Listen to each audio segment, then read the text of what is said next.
देश के 7 राज्यों की 13 विधानसभाओं में हुए उपचुनाव न सिर्फ एक जीत हार को दर्शाते हैं, बल्कि इसमें एक कड़ा संदेश भी छिपा हुआ है। संदेश जहां विपक्षी दलों के लिए एक ऊर्जा का काम करेगा, वहीं कहीं न कहीं बीजेपी के लिए बाखबर करने का भी काम करेगा। वैसे तो उपचुनाव में जिसकी सरकार रहती है उसका बोलबाला रहता है, लेकिन इस चुनाव में यह मिथ भी टूटता हुआ नजर आया है।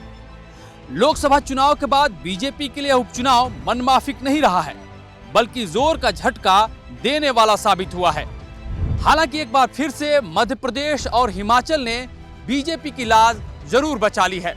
हम इन राज्यों के बारे में बात करेंगे, लेकिन सबसे पहले चलिए बात करते हैं पश्चिम बंगाल की, जहां पे दीदी की पार्टी टीएमसी ने क्लीन स्वीप किया है और यहां की चारों विधानसभा सीटों पर उनका कब्जा हुआ है। पश्चिम बंगाल में ममता बनर्जी के उम्मीदवारों के सामने बीजेपी के सभी उम्मीदवार ढेर हो गए। बगदा, मणिकला, रानाघाट और रायगंज में टीएमसी उम्मीदवारों ने भारी वोटों के अंतर से अपने प्रतिद्वंदियों को परास्त किया।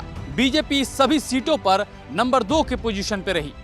उत्तराखंड में भी क्लीन स्वीप हुआ है, लेकिन यहाँ पे बीजेपी नहीं बल्कि कांग्रेस ने यहाँ की दोनों सीटों पर बाजी मार ली है। बद्रीनाथ जैसी अहम सीट भी कांग्रेस के खाते में गई है। वहीं मैंगलोर सीट भी कड़ी टक्कर के बाद कांग्रेस प्रत्याशी की जीत के हवाले हो चुकी है। इस जीत के बाद कांग्रेस के भीतर लोकसभा चुनाव के बाद एक अलग ही तरह की ऊर्जा देखने को मिल रही है। जनता की, इन दोनों क्षेत्रों के जनता की मनोबल की जीत है। सत्ता ने अपना निरंकुश रूप दिखाया।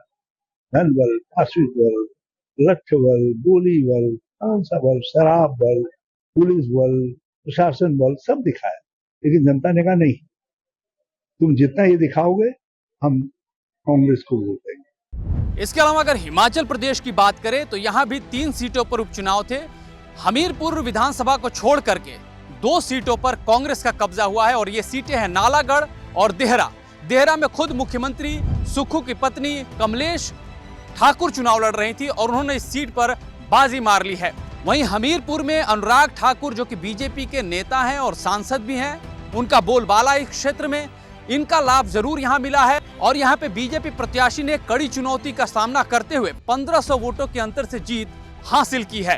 ये जनता ने तय किया, पर जिस प्रकार की राजनीति खरीदो फरोख्त हिमाचल की राजनीति में हुई है, उसका जवाब जनता ने दिया है और ये सही संदेश भी है कि भविष्य में कोई भी राजनीतिक दल है इस प्रकार की खरीदो फरोख्त करने की हिम्मत नहीं करेगा, क्योंकि जनता हिमाचल की बड़ी जागरूक है और जागरूक मतदाता ने आज अपना फैसला सुनाया है। इस पूरे उपचुनाव में बीजेपी के लिए हर तरफ से मायूस करने वाली खबरें आई, लेकिन मध्य प्रदेश ने एक बार फिर बीजेपी को मायूस नहीं किया।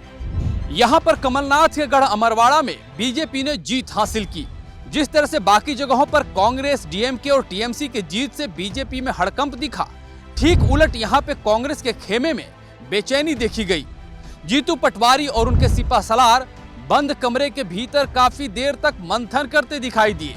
बीजेपी की इस जीत से मध्य प्रदेश के सीएम काफी गदगद दिखाई दिए। मुझे इस बात की प्रसन्नता है कि उपचुनाव में छिंदवाड़ा भी हम पिछली बार लोकसभा जीते थे और छिंदवाड़ा के अंदर अमरवाड़ा विधानसभा भी हम उपचुनाव में जीते हैं। ये विश्वास भाजपा का जनता के बीच का रिश्ता बताता है और खास करके जनता जो सरकार पे भरोसा कर रही है, संगठन के साथ भाजपा की आइडियोलॉजी पर भरोसा कर रही है, ये निश्चित रूप से हम यशस्वी प्रधानमंत्री के नेतृत्व में और मजबूत करने की दिशा में आगे बढ़ेंगे। मैं अपनी ओर से अमरवाड़ा की इस जीत पर मध्य प्रदेश की जनता को बधाई देना चाहता हूं, अमरवाड़ा की जनता को बधाई देना चाहूंगा। उधर तमिलनाडु में भी डीएमके ने अपना परचम लहरा दिया है। कुल मिलाकर यह उपचुनाव इंडिया गठबंधन के लिए बूस्टर डोज है, तो वहीं बीजेपी के लिए कहीं न कहीं एक दूसरी बार सिग्नल और चेतावनी कहे तो जरूर है। कैमरा पर्सन रेहान खान के साथ मैं अमृत तिवारी, विस्तार न्यूज, दिल्ली।